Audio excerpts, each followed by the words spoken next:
questionnaires were distributed to the command officers of the police department. Responses to these questionnaires were reviewed by Mr. Hightower and myself.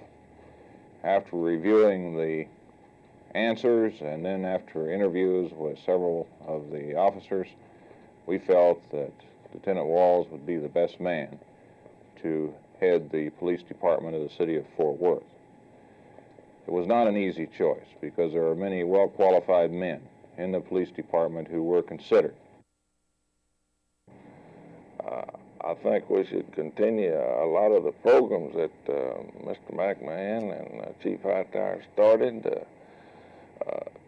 This would be to improve the image of the police department. I think they've done real good on this, and I'd like to do it better and to continue with what they've done.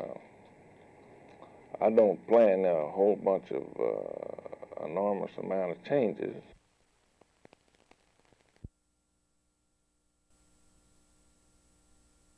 On Monday, I went with Gene Denton and Jim Favor, both from the city manager's office, who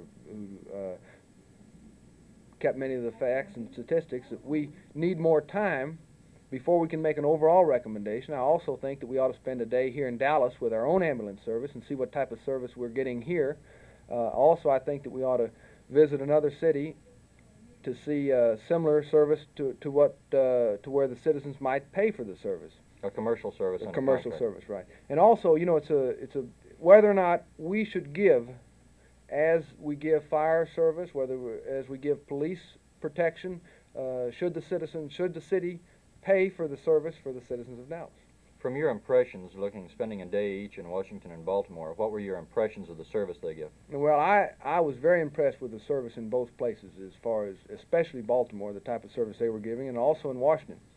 The people, the firemen, and the people that were involved in the program were very enthusiastic and very well trained and wanted to do a good job, and they were interested in case after case after case where they delivered babies, where they'd saved a fellow's life, that type of thing.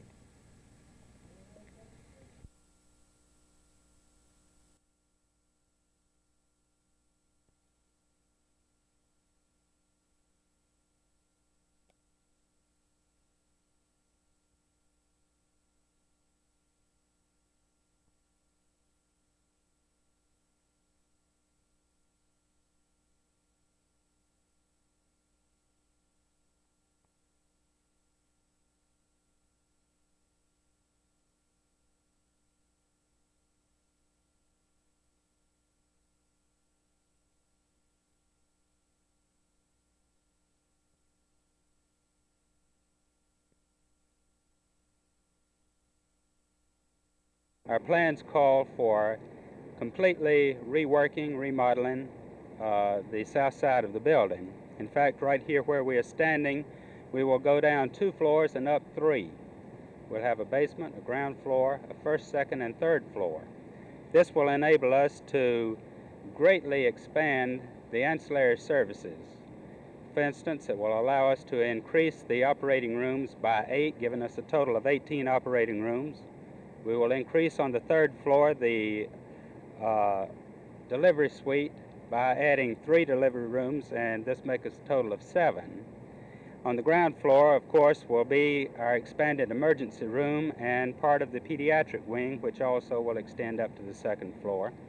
And in the basement, we will have an expanded department for our medical records, for cardiopulmonary, for microfilming, and some services like this, the supportive services. Included in the project, of course, is the completion of the upper 3 floors, and in conjunction with the first phase of our program, we have completed the 4th floor on the outpatient clinic, which is to my immediate left.